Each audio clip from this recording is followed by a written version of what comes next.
Hey guys. Okay, so I was recently doing some training with Kim in our office on crossovers. More specifically, I was talking about the fact that council doesn't necessarily love a double width crossover on a small lot. Small lot being a front lot less than 450 square metres in area. Now, during the course of this conversation, I came up with what I think is the best analogy to explain why council doesn't love these things. So I thought, hey, you know what? Why don't I share that analogy in this week's video? Hopefully at the end of the video, you're like, yeah, we get it, Peter. We see what you're thinking. As opposed to, yeah, nah, don't get it. You're on your own there, Peter. Like, you could go one of two ways, right? We're about to find out. Anyway, within this industry, you can go years and years talking to people on email or phone and not meet face to face. One of the things that people often say when they eventually meet me face to face is, damn, you're tall. People don't realize how tall I am. Just normally day to day, I'm nudging 6 foot, which is about 180 centimeters.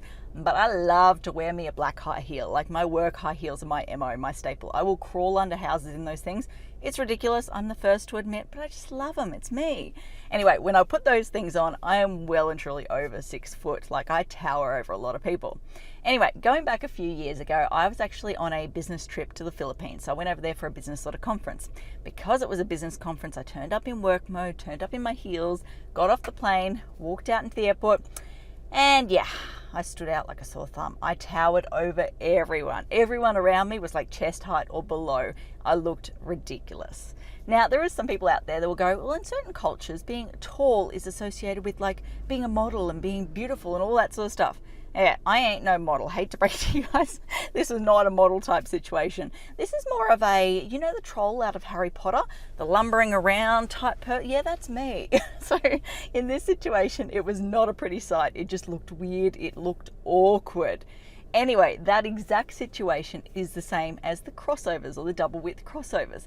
So basically when council sees these things, they see something that stands out like a sore thumb.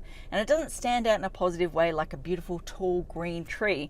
It stands out like an ugly utility space, like a refuse bin, a toilet, things like that. It stands out like a troll amongst the rest of the people.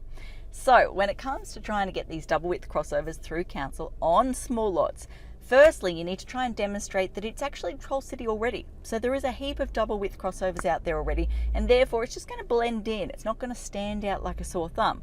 Or if you can't go down the path of trying to demonstrate that, then you need to next go down the path of trying to argue, well, we can make it more beautiful. We can make it more model-esque, let's just say. So it's not going to stand out in an ugly way. It'll stand out in a beautiful way. So maybe that's tyre tracks, permeable pavers, something like that. Now, there is a few other avenues you can go down, but they're probably the two key ones that you need to focus on.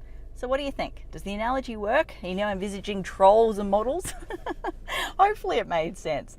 Anyway, I think that covers off everything I want to talk about today. As I always like to say, until next time, thanks for watching. For all you red tape lovers out there, I have one thing to say. Well, no, actually, I've got three. Number one, the advice provided in these videos is general in nature. It's not site-specific. You would be a silly Billy to go and make financial decisions based on this advice without first checking with the town planner. Don't be a silly Billy. Number two, Brisbane town planning is in no way linked to Brisbane City Council. The views expressed in these videos are my own, not council's.